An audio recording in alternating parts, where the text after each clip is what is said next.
வணக்கம். இது மதிமுகம் செய்திகள். இன்றைய முக்கிய நிகழ்வுகளை பார்ப்பதற்கு முன்பாக தலைப்புச் செய்திகளை பார்க்கலாம். பிறந்த நாளை முன்னிட்டு அண்ணா கலைஞர் நினைவிடங்களில் மரியாதை செலுத்தினார் முதலமைச்சர் மு.க. ஸ்டாலின். முதலமைச்சர் மு.க. ஸ்டாலினுக்கு பிரதமர் மோடி உள்ளிட்ட அரசியல் கட்சி தலைவர்கள் வாழ்த்து. இந்தியாவுக்கே வழிகாட்டியாக திராவிட மாடல் ஆட்சியை முதலமைச்சர் மு.க. ஸ்டாலின் நடத்தி வருகிறார். முதலமைச்சர் மு.க. ஸ்டாலினின் 71வது பிறந்த நாளில் நேரில் வாழ்த்திய வைகோ புகழாரம். மோடி இல்லை, அவரோட தாத்தா நினைத்தாலும் திமுகவை தொட முடியாது. தமிழ்நாட்டை ஒன்றிய அரசு தொடர்ந்து வஞ்சிப்பதாக உதயநிதி ஸ்டாலின் பேச்சு. ஓபிஎஸ் மீதான சொத்து குவிப்பு வழக்கை விசாரிக்க தடையில்லை. உயர்நீதிமன்ற விசாரணைக்கு தடை விதிக்க முடியாது என உச்சநீதிமன்றம் அதிரடி. பொதுத் தேர்வு முடியும் வரை தமிழ்நாடு முழுவதும் மின் நிறுத்தம் செய்யக்கூடாது.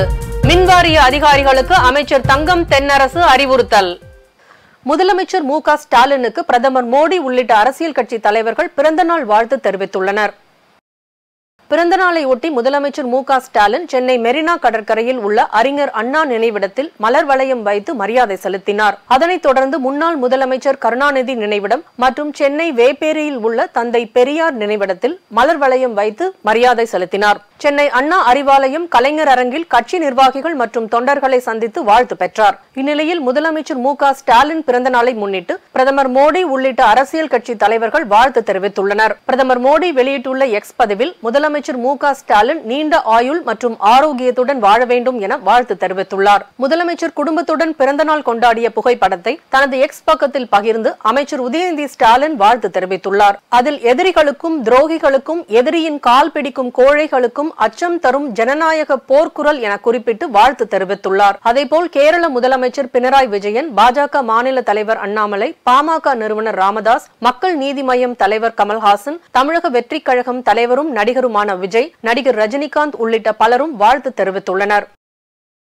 இந்தியாவுக்கே வழிகாட்டியாக திராவிட மாடல் ஆட்சியை முதலமைச்சர் மு.க. ஸ்டாலின் நடத்தி வருகிறார் என மதிமுக பொதுச் செயலாளரும் மாநிலங்களவை உறுப்பினருமான வைகோ தெரிவித்துள்ளார்.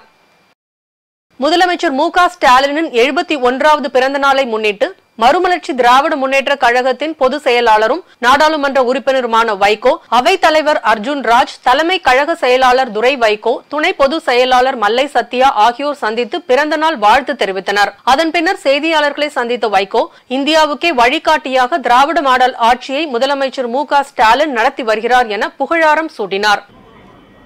தந்தை பெரியார், பேரறிஞர் அண்ணா, முத்தமிழறிஞர் டாக்டர் கலைஞர் வழியில் திராவிட மாடல் அரசை நிறுவி இந்தியாவுக்கு வழிகாட்டக்கூடிய இடத்திலே தளபதி ஸ்டாலின் அவர்கள் இருப்பதனால் அவர் இன்னும் 100 ஆண்டு கடந்து வளத்தோடு நலத்தோடு மகிழ்ச்சியோடு வெற்றிகளோடு வாழ வேண்டும் என்று அவரை நானும் மறுமலர்ச்சி திராவிட முன்னேற்ற கழகத்தினரும் வாழ்த்தினோம். தொடர்ந்து செய்தியாளர்களிடம் பேசிய வைகோ, மக்களவை தேர்தல் மதிமுக தனி சின்னத்தில் தான் போட்டியிடும் என தெரிவித்தார். கட்சி ரீதியாக பதிவு ஆகியிருக்கக்கூடிய கட்சிகளில் இந்த சின்னத்தில் தொடர்ந்து நின்னாதான் அந்த பதிவு செல்லுபடியாகுங்கிற கூடிய நிலையில் அந்த பதிவு செய்யப்பட்ட கட்சியின் இந்த தகுதியை தக்க வைத்துக் கொள்வதற்காகவே இதனை கேட்கிறோம். ஒன்றிய அரசு தமிழ்நாட்டை தொடர்ந்து வஞ்சித்து வருவதாக அமைச்சர் உதயநிதி ஸ்டாலின் தெரிவித்துள்ளார். முதலமைச்சர் மு.க. ஸ்டாலின் பிறந்தநாளை முன்னிட்டு சென்னை கிழக்கு மாவட்ட திமுக சார்பில் நடைபெற்ற நிகழ்ச்சியில் இளைஞர் நலன் மற்றும் விளையாட்டு மேம்பாட்டுத்துறை அமைச்சர் உதயநிதி ஸ்டாலின் கலந்து கொண்டு மூத்த முன்னோடிகள் 520 பேருக்கு போர்க்கிழிகளை வழங்கினார். மேலும் 72 மகளிருக்கு இருசக்கர வாகனம் மற்றும் 500 மாணவ மாணவிகளுக்கு கல்வி உதவி தொகையினை வழங்கினார். நிகழ்ச்சியில் பேசிய அமைச்சர் எய்ம்ஸ் மருத்துவமனைக்கு இதுவரை 1 பைசா கூட வழங்கவில்லை என குற்றம் சாட்டினார். மோடி இல்லை, அவரோட தாத்தா நினைத்தாலும் திமுகவை தொட்டு கூட பார்க்க முடியாது என தெரிவித்தார். முன்னாடிலாம் மழை பெஞ்சா இந்த பக்கம் வர மாட்டார், புயல் அடிச்சா கூட இந்த பக்கம் எட்டி பார்க்க மாட்டார். தேர்தலுக்கு தேர்தல் மட்டும்தான் வருவார். 2014 வந்தார். மதுரையில் எய்ம்ஸ் மருத்துவக் கல்லூரி கட்ட போறேன்னு அடிக்கல் அடிட்டு போனார். ஒரே ஒரு செங்கல் தான் இருந்துச்சு. அந்த செங்கலையும் நான் தூக்கிட்டு வந்துட்டேன். இப்போ திருப்பி நேத்து மதுரைக்கு போய் அதே எய்ம்ஸ் மருத்துவக் கல்லூரி வந்துருச்சு அப்படின்றார். இது வரைக்கும் 1 பைசா ஒதுக்கல இந்த மதுரை எய்ம்ஸ் மருத்துவக் கல்லூரி. ஆனால் மற்ற மாநிலங்களில் சென்ற மாதம் 6 மருத்துவக் கல்லூரி எய்ம்ஸ் மருத்துவ கல்லூரியை திறந்திருக்கிறாங்க. இப்படி தமிழ்நாடு ஒட்டுமொத்தமாக வஞ்சித்துட்டு இருக்கிறார். நேற்று 2 நாளாக இங்கே தமிழ்நாட்டில் தான் சுற்றிட்டு இருக்கிறாரு. வாயை திறந்தா சுடுறதெல்லாம் வெறும் வடை. சொல்லியிருக்கிறார், திமுக அழிக்க போறேன்.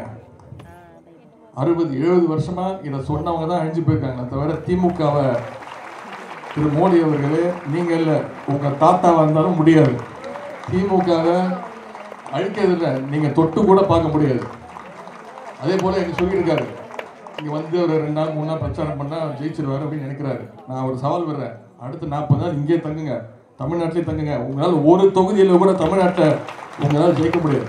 10, 12ஆம் வகுப்பு பொதுத் தேர்வு முடியும் வரை மின் நிறுத்தம் செய்யக்கூடாது என அனைத்து மின்வாரிய பொறியாளர்களுக்கும் அமைச்சர் தங்கம் தென்னரசு அறிவுறுத்தியுள்ளார். கடந்த மாதம் 12ஆம் தேதி 12ஆம் வகுப்புக்கான செய்முறை தேர்வுகள் தொடங்கப்பட்டு 17ஆம் தேதி வரை நடைபெற்றன. இதையடுத்து திட்டமிட்டபடி 12ஆம் வகுப்பு பொதுத் தேர்வு தமிழகம் மற்றும் புதுவையில் தொடங்கியது. இந்த தேர்வில் தமிழ்நாடு, புதுச்சேரியை சேர்ந்த 7,72,200 மாணவர்கள் எழுதியுள்ளனர். தமிழகம் மற்றும் புதுவையில் 12ஆம் வகுப்பு மாணவ மாணவிகளுக்கு பொதுத் தேர்வு தொடங்கியுள்ள நிலையில் இன்னும் சில நாட்களில் 10ஆம் வகுப்பு பொதுத் தேர்வு தொடங்க உள்ளது.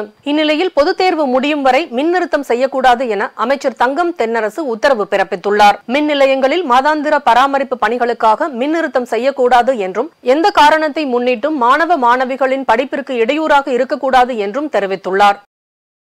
OPS மீதான சொத்து குவிப்பு வழக்கை உயர்நீதிமன்ற நீதிபதி விசாரிக்க தடையில்லை என்று உச்சநீதிமன்றம் தெரிவித்துள்ளது.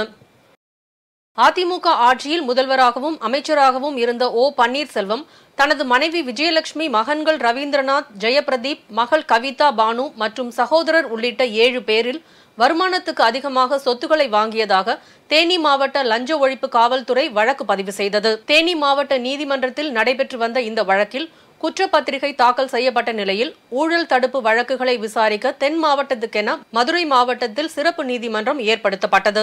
இதைத் தொடர்ந்து வழக்குகள் மதுரை மாவட்ட சிறப்பு நீதிமன்றத்துக்கு மாற்றப்பட்டன. இதனிடையே ஆட்சி மாற்றம் ஏற்பட்ட பிறகு லஞ்ச ஒழிப்புத்துறை சார்பில் தேனி மாவட்ட நீதிமன்றத்திலேயே O. பன்னீர்செல்வம் உள்ளிட்டோருக்கு எதிரான வழக்குகளை மீண்டும் விசாரிக்க அனுமதி கோரி தாக்கல் செய்த மனுவை ஏற்று தேனி மாவட்ட நீதிமன்றம் விசாரணைக்கு எடுத்தது.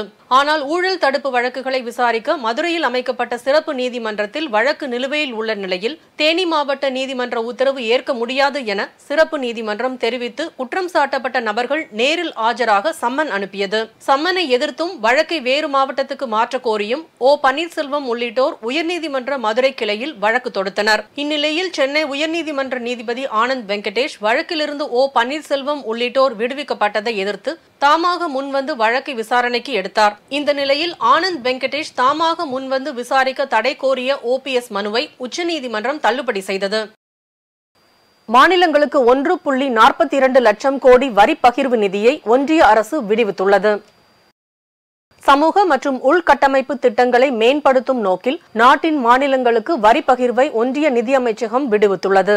பல்வேறு சமூக நலன் மற்றும் உள்கட்டமைப்பு மேம்பாட்டு முன்முயற்சிகளுக்கு நிதி அளிப்பதில் மாநிலங்களின் திறன்களை மேம்படுத்துவதை நோக்கமாக கொண்டு நடப்பு நிதியாண்டில் மாநிலங்களுக்கு 3வது தவணையாக 1.42 லட்சம் கோடி வரி பகிர்வை நிதி அமைச்சகம் விடுவித்துள்ளது. அதன்படி தமிழ்நாட்டுக்கு 5,797 கோடி விடுவித்துள்ள ஒன்றிய அரசு அதிகபட்சமாக உத்தரப்பிரதேசத்திற்கு 25,495 கோடி விடுவித்துள்ளது. கட்சி தலைமை அறிவித்தால் நாடாளுமன்ற தேர்தலில் போட்டியிட தயார் என பாஜக மாநில தலைவர் அண்ணாமலை தெரிவித்துள்ளார். சென்னையில் செய்தியாளர்களை சந்தித்த பாஜக தலைவர் அண்ணாமலை நாடாளுமன்ற தேர்தலில் கட்சி தலைமை தன்னை எந்த இடத்தில் எந்த தொகுதியில் போட்டியிட சொன்னாலும் போட்டியிட தயார் என தெரிவித்தார். கட்சியே நில்லுன்னு சொன்னா கட்சியே தொகுதி முடிவு பண்ணுவலனே. என்னை பொறுத்தவரை எனக்கு தனிப்பட்ட விருப்பம், வெறுப்பு, நல்லது கெட்டது எதுவுமே இல்லைங்கண்ணா. என்னை பொறுத்தவரை 39 தொகுதிகளிலும் சமமாகத்தான் நான் பார்த்து வேலை பார்த்துருக்கேன். தனிப்பட்ட முறையில் வெறுப்பு எதுவும் கிடையாது. கட்சி போட்டியிட என்றால் போட்டியிட போகிறேன், இங்கே போட்டியிடனா போட்டியிட போகிறேன். கட்சி தேர்தல் பணி செய்யணும், தேர்தல் பணி செய்ய போகிறேன், பிரச்சாரம் பண்ண போகிறேன். நான் கட்சிக்கிட்ட எதையுமே கேட்கல. எனக்கு இது கொடுங்கன்னு கேட்கல, கொடுக்காதீங்கன்னு கேட்கல. அனைத்தையும் கட்சி முடிவு செய்யும். என்னை அடுத்த 60 நாட்களுக்கு எப்படி பயன்படுத்த வேண்டும் என்பது அகில இந்திய தலைமை, குறிப்பாக பாரத பிரதமர் நரேந்திர மோடி அவருடைய முடிவு. சென்னையில் வணிக பயன்பாட்டிற்கான சிலிண்டர் விலை 23 ரூபாய் 50 காசுகள் உயர்ந்து 1960 ரூபாய் 50 காசுகளுக்கு விற்பனை செய்யப்படுகிறது. சர்வதேச கச்சா எண்ணெய் விலையில் ஏற்படும் மாற்றங்களை பொறுத்து இந்தியாவில் சமையல் எரிவாயு சிலிண்டர் விலை நிர்ணயிக்கப்பட்டு வருகிறது. கடந்த மாதம் வர்த்தக பயன்பாட்டிற்கான சிலிண்டர் விலை ரூபாய் 50 காசுகள் உயர்ந்தது. 1924 ரூபாய் 50 காசுகளுக்கு விற்பனை செய்யப்பட்ட சிலிண்டரின் விலை 1937 அதிகரித்தது. இந்நிலையில் வணிக பயன்பாட்டிற்கான சிலிண்டர் விலை 23 ரூபாய் 50 காசுகள் உயர்ந்து 1960 ரூபாய் 50 காசுகளுக்கு விற்பனை செய்யப்படுகிறது.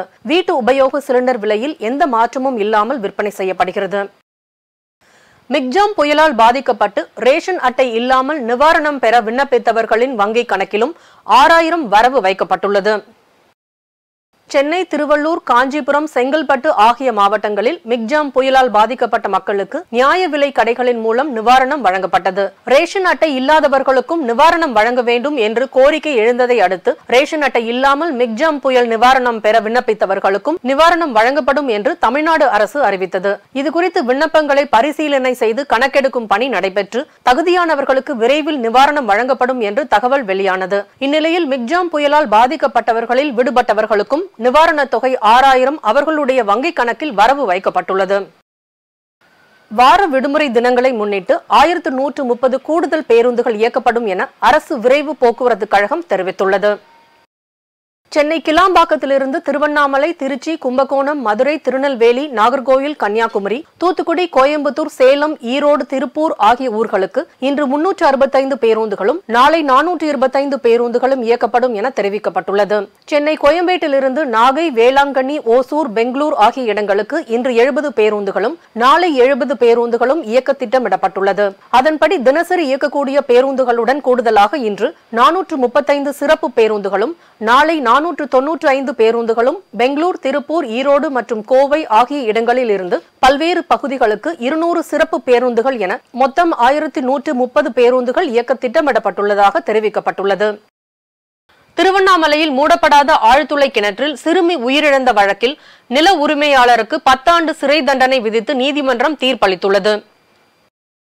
திருவண்ணாமலை மாவட்டம் ஆரணி அருகே புலவன்பாடி கிராமத்தை சேர்ந்த கூலி தொழிலாளி பழனி மலர்கொடி தம்பதியின் மகள் தேவி என்ற சிறுமி அதே பகுதியில் ஆழ்துளை கிணற்றில் தவறி விழுந்து உயிரிழந்துள்ளார். இச்சம்பவம் குறித்து விவசாயி சங்கர் மீது களம்பூர் காவல்துறையினர் வழக்கு பதிவு செய்துள்ளனர். கடந்த 10 ஆண்டுகளாக நடைபெற்று வந்த இந்த வழக்கு நீதிபதி விஜயா தலைமையில் இன்று முடிவிற்கு வந்துள்ளது. குழந்தை இறப்பிற்கு காரணமான விவசாயி சங்கர் என்பவருக்கு 10 ஆண்டுகள் சிறை தண்டனையும் 5000 ரூபாய் அபராதமும் விதித்து நீதிமன்றம் தீர்ப்பளித்துள்ளது.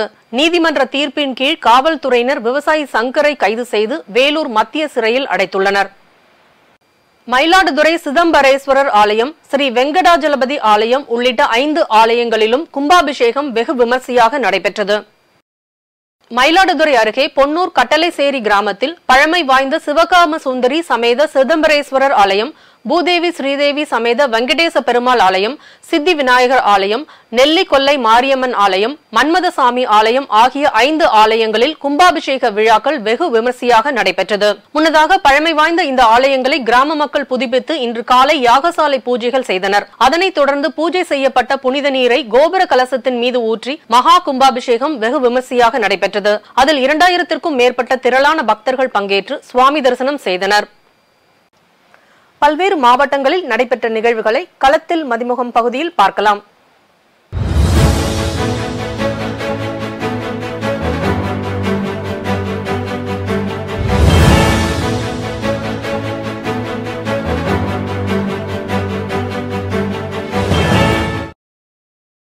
திருப்பத்தூர் மாவட்டம் வாணியம்பாடியில் தனியார் மினி பேருந்தில் மதுப்பிரியர்கள் வரும் வரை பேருந்து ஓட்டுநர்கள் நின்று ஏற்றி வருவதால் பெண் பயணிகளும் நீண்ட நேரம் காத்திருக்க வேண்டிய அவலம் ஏற்பட்டுள்ளது. ஒரு சில குடிமகன்களால் பெண் பயணிகளுக்கு பாதுகாப்பற்ற நிலை ஏற்பட்டுள்ளது. இதுகுறித்து பலமுறை காவல் நிலையத்தில் புகார் அளித்தும் அதிகாரிகள் நடவடிக்கை மேற்கொள்ளாததால் மாவட்ட காவல்துறை உயர் கண்காணிப்பாளரிடம் சமூக ஆர்வலர்கள் கோரிக்கை விடுத்துள்ளனர். ஈரோட்டில் இன்று டெல்லியை முற்றுகையிட்டு போராடி வரும் விவசாயிகளுக்கு ஆதரவாக தமிழ்நாடு வணிக சங்கத்தினர் பல்வேறு கோரிக்கைகளை வலியுறுத்தி உண்ணாவிரத போராட்டத்தில் ஈடுபட்டனர். அதில் விவசாயிகள் விளைவிக்கும் வேளாண் பொருளுக்கான குறைந்தபட்ச ஆதார விலைக்கு சட்ட பாதுகாப்பு தர வேண்டும், விவசாயிகள் வாழ்வாதாரத்தை சீரழிக்க கூடாது, விவசாயிகளுக்கான வேளாண் பொருட்களுக்கான விலையை கார்ப்பரேட் நிறுவனங்கள் நிர்ணயிக்க கூடாது உள்ளிட்ட கோரிக்கைகளை வலியுறுத்தி உண்ணாவிரத போராட்டத்தில் ஈடுபட்டனர். தமிழ்நாடு அரசு தேர்வுத்துறையால் நடத்தப்படும் 12ஆம் வகுப்பு பொதுத் தேர்வு தொடங்கியுள்ளது. கரூரில் இன்று 9623 மாணவ மாணவியர்களும் தனி தேர்வர்களாக 102 மாணவ மாணவிகள் என மொத்தம் 9725 பேர் தேர்வு எழுதியுள்ளனர். தேர்வில் சில முறைகேடுகளை தடுப்பதற்காக 120 ஆசிரியர்களை கொண்ட பறக்கும் படை அமைக்கப்பட்டுள்ளது. இதனைத் தொடர்ந்து மாவட்ட ஆட்சியர் தங்கவேல் அரசு பள்ளிகளுக்கு நேரில் சென்று பார்வையிட்டு ஆய்வு செய்தார். புதுக்கோட்டை மாவட்டம் தென்னங்குடி முத்துமாரியம்மன் கோயில் திருவிழாவை முன்னிட்டு ஜல்லிக்கட்டு போட்டி உற்சாகமாக தொடங்கி நடைபெற்று வருகிறது. இப்போட்டியில் 800 காளைகள் 300 காளையர்கள் பங்கேற்றுள்ள நிலையில் வாடிவாசலிலிருந்து துள்ளி குதித்து சீறி பாய்ந்து செல்லும் காளைகளை காளையர்கள் அடக்கி வருகின்றனர். இந்த ஜல்லிக்கட்டில் தமிழ்நாடு முதலமைச்சர் மு.க. ஸ்டாலின் பிறந்தநாளை முன்னிட்டு சிறப்பு பரிசுகள் வழங்கப்பட்டது. இந்த ஜல்லிக்கட்டை சுற்றுவட்டார பகுதியைச் சேர்ந்த ஆயிரக்கணக்கான மக்கள் கண்டு ரசித்தனர். வேலூர் மாவட்டம் ஆட்சியர் அலுவலகத்தில் மாவட்ட கல்வி அதிகாரியாக பணியாற்றுபவர் நேசப்பிரபா.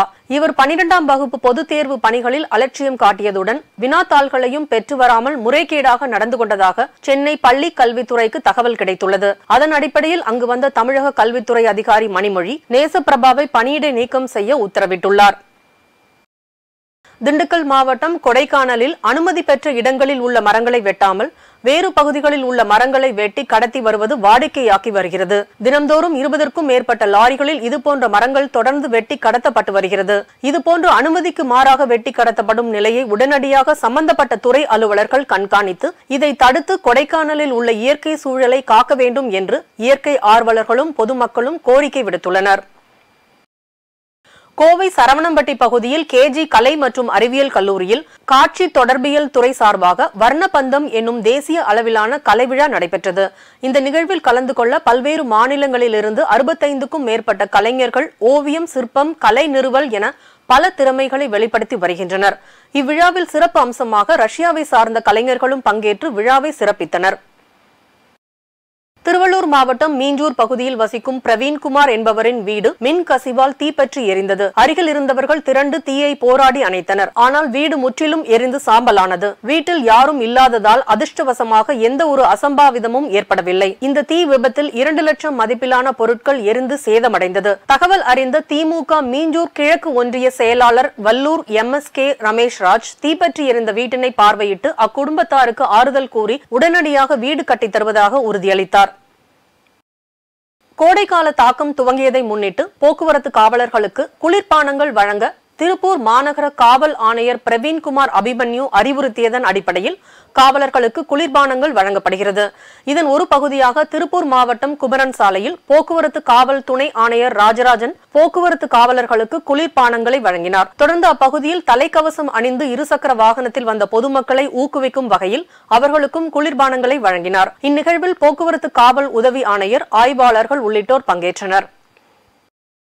கோவையில் உள்நாட்டு பொறியியல் திறன்களை உலகறிய செய்யும் வகையில் பொறியியல் ஏற்றுமதி மேம்பாட்டு கழகம் சார்பாக மார்ச் 4ஆம் தேதி முதல் 6ஆம் தேதி வரை மாபெரும் சர்வதேச பொறியியல் கண்காட்சி நடைபெறவுள்ளது. இதுகுறித்து செய்தியாளர்களை சந்தித்து பேசிய கோவை பகுதியின் ஒருங்கிணைப்பாளர் சந்திரகுமார், இந்த கண்காட்சியின் மூலமாக 200 கோடி ரூபாய் வர்த்தகம் நடைபெறும் எனவும் இதில் கலந்து கொள்ள 58 நாடுகளில் இருந்து 500க்கும் மேற்பட்ட உற்பத்தியாளர்கள் கலந்து கொள்ள உள்ளதாகவும் தெரிவித்தார்.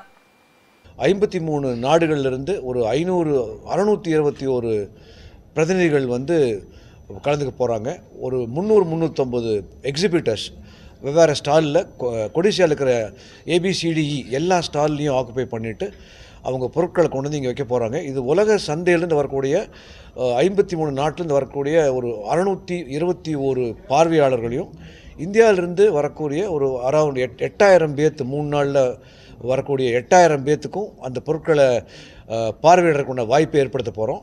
கோயம்புத்தூர்லேருந்து ஏறக்குறைய ஒரு 125 கம்பெனிஸ் கலந்துக்கிறாங்க.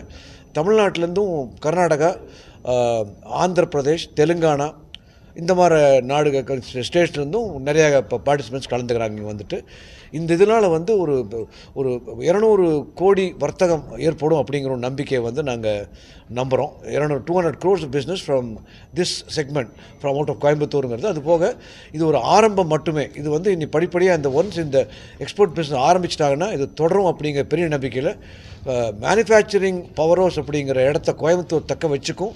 இந்தியாவுடைய மேனுஃபேக்சரிங் பவர் தமிழ்நாடுனா தமிழ்நாடு மேனுஃபேக்சரிங் பவர் கோயம்புத்தூர் அதை நிலைநாட்டிக்கணும் அப்படிங்கிற ஒரு இதில் மேக் இன் இண்டியா கான்செப்ட் பிரபலப்படுத்துறதுக்காகவும் இந்த ஷோ நடக்க போகுது. இன்றைய தங்கம் வெள்ளி விலை வழங்குவோர் அட்டிகா கோல்ட் கம்பெனி. சென்னையில் இன்று 22 கேரட் ஆபரண தங்கத்தின் விலை கிராமுக்கு 25 ரூபாய் உயர்ந்து 5840 ரூபாய்க்கு விற்பனை செய்யப்படுகிறது. மேலும் ஒரு சவரன் ஆபரண தங்கத்தின் விலை 200 ரூபாய் உயர்ந்து 46720 ரூபாய்க்கு விற்பனை செய்யப்படுகிறது. அதேபோல் வெள்ளியின் விலையும் 50 காசுகள் உயர்ந்து 1 கிராம் வெள்ளி 76 ரூபாய் 20 காசுகளுக்கும் 1 கிலோ வெள்ளி 76200 ரூபாய்க்கும் விற்பனை செய்யப்படுகிறது. H1B விசா கிரீன் கார்டு நடைமுறைகளை மேம்படுத்த பைடன் நிர்வாகம் நடவடிக்கை எடுத்து வருவதாக வெள்ளை மாளிகை தெரிவித்துள்ளது. இதுகுறித்து வெள்ளை மாளிகை செய்தி தொடர்பாளர் கிரீன் ஜீன் பியர் கூறியதாவது, அமெரிக்காவில் சட்டவிரோதமாக குடியேறுவதற்கான சாத்தியக்கூறுகளை குறைக்கவும் குடியேற்ற அமைப்பின் ஒருமைப்பாட்டை வலுப்படுத்தவும் எடுத்த முயற்சிகளின் ஒரு பகுதியாக உள்நாட்டு பாதுகாப்புத்துறை H1B விசா தொடர்பான புதிய விதியை வெளியிட்டுள்ளது. H1B விசா கிரீன் கார்டு மற்றும் நாட்டின் சட்டப்பூர்வ குடியேற்றங்கள் தொடர்பான சிக்கல்களை களைய பைடன் நிர்வாகம் அனைத்து முயற்சிகளையும் செய்து வருகிறது என்று தெரிவித்தார். தொடர்ந்து பேசிய அவர், நவம்பர் மாதம் அமெரிக்க அதிபர் தேர்தல் நடைபெறவுள்ள நிலையில் தற்போதைய அதிபர் ஜோ பைடன் ஆண்டுதோறும் செய்யப்படும் உடல்நல பரிசோதனையை செய்து கொண்டார். அவர் நலமுடன் இருப்பதாகவும் அவர் தெரிவித்தார். மீண்டும் தலைப்புச் செய்திகள். பிறந்த நாளை முன்னிட்டு அண்ணா கலைஞர் நினைவிடங்களில் மரியாதை செலுத்தினார் முதலமைச்சர் மு.க. ஸ்டாலின். முதலமைச்சர் மு.க. ஸ்டாலினுக்கு பிரதமர் மோடி உள்ளிட்ட அரசியல் கட்சி தலைவர்கள் வாழ்த்து. இந்தியாவுக்கே வழிகாட்டியாக திராவிட மாடல் ஆட்சியை முதலமைச்சர் மு.க. ஸ்டாலின் நடத்தி வருகிறார். முதலமைச்சர் மு.க. ஸ்டாலினின் 71வது பிறந்த நாளில் நேரில் வாழ்த்திய வைகோ புகழாரம். மோடி இல்லை, அவரோட தாத்தா நினைத்தாலும் திமுகவை தொட முடியாது. தமிழ்நாட்டை ஒன்றிய அரசு தொடர்ந்து வஞ்சிப்பதாக உதயநிதி ஸ்டாலின் பேச்சு. ஓபிஎஸ் மீதான சொத்து குவிப்பு வழக்கை விசாரிக்க தடையில்லை. உயர்நீதிமன்ற விசாரணைக்கு தடை விதிக்க முடியாது என உச்சநீதிமன்றம் அதிரடி. பொதுத் தேர்வு முடியும் வரை தமிழ்நாடு முழுவதும் மின் நிறுத்தம் செய்யக்கூடாது. மின்வாரிய அதிகாரிகளுக்கு அமைச்சர் தங்கம் தென்னரசு அறிவுறுத்தல். இத்துடன் செய்திகள் நிறைவடைந்தன. மீண்டும் செய்திகள் காலை 8 மணிக்கு. மேலும் செய்திகளை தெரிந்து கொள்ள மதிமுகம் பிரைம் யூடியூப் தளத்தில் இணைந்திருங்கள்.